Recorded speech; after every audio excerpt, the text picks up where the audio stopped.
everyone, welcome back to my channel. Today's video is going to be another first impressions review, and this time it's going to be of the Makeup Forever Ultra HD foundation. Now, I recently picked this up at Sephora. I've been wanting to try this for a while, but I wasn't sure of the shades. So when I went into Sephora and swatched it, I was very pleased that it is a really nice light colour. So it should match me really perfectly. So if you are fair, that's something to bear in mind. I have mine in the shade Y215. I don't really know what the letters mean.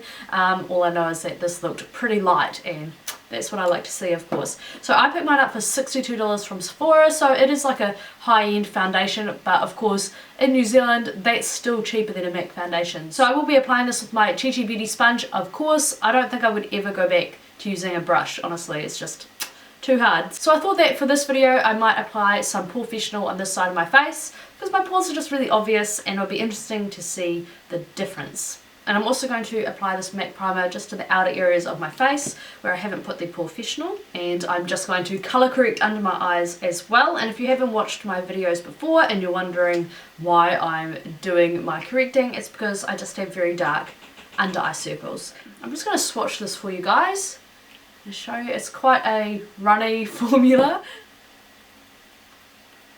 This is a great colour, you guys. I love, love, love that colour. It matches my neck really well.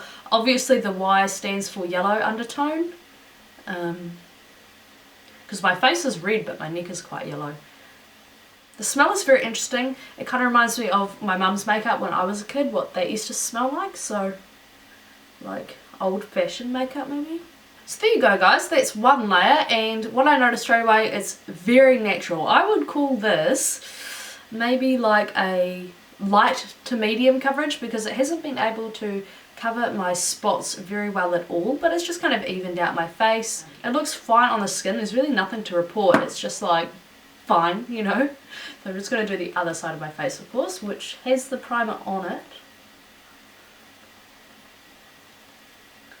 Having that primer on has just allowed the foundation to really stick to the face, and I just think that there is so much more coverage on this side. Like, this is a solid medium coverage, where on this side, you know, you can still see the redness of my acne and some of the redness from my face coming through. So I'm just going to put a little bit more foundation on the back of my hand, and I want to see if I can build up the coverage. I do think that that has helped the coverage, so I definitely perceive this as buildable, but then of course you need 2 layers of the product to get the same effect as what you would with like just using a primer. Okay guys, so I've put my makeup on, and as you know, this takes me forever. So I've been wearing this foundation for about an hour already. It's 11:30 AM. It honestly just takes me that long. So I just like mull around doing my eyebrows and stuff. So when I was putting on my makeup, I noticed that this foundation, it sets very, very quick, and it's honestly like, it's so matte. But what I also do love is that it's just set really well. Like, it hasn't clung to my dry patches. I have a dry chin, please ignore. But it just kind of looks like skin, you know. It's not full coverage, it's not crazy or anything. It just kind of looks like normal skin. So it hasn't wowed me. So it's 11:36, so I'll be back in a few hours to show you guys how this foundation has been performing. So it's now 2:30, so it's been roughly 3.5 hours since I first put the foundation on, and it is looking oily in the T-zone, you guys can see, but I'm really impressed with the coverage. It stayed really well just on the outer areas of my face. I can't really tell the difference with and without primer. This is slightly oilier, this side.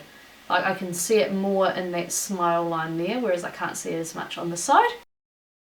So I'll be back at the end of the day, and I can just imagine it's just going to be completely off my face. So yeah, I'll be back at about, I don't know, in 5 hours from now. So it is now 7 o'clock, so it has been roughly 8 hours in total since I first put the foundation on. And in my opinion, please excuse my chin, I keep saying that, I have the hiccups. But in my opinion, this foundation has really made me feel quite confident throughout the day. Just like the coverage has stayed really well down here. The coverage has stayed really well down here on the side of my face, which I love because usually it rubs off in that area. I noticed it started separating on my forehead, and it started separating first on the side without primer, but within an hour or two it started separating on this side as well with the primer, so it did last a little bit longer with the primer. But for $62, which is what I paid Australian at Sephora, I feel like it is a little bit overpriced. I'm sure that a lot of you guys already have foundations that you love from the drugstore that would be just as good as this. The colour and the staying power has really won me over with this. So today was actually a really good test because I was out and about and it's been bloody hot today. But I think it stayed on really well considering. I think that both sides of my face look just as good at the end of the day, but the primer did make it easier for me to apply the product at the beginning of the day. So I hope that you guys have enjoyed this first impressions review. Let me know if you guys have tried this product or if you were considering purchasing this product, and I'll see you guys in my next video. Bye.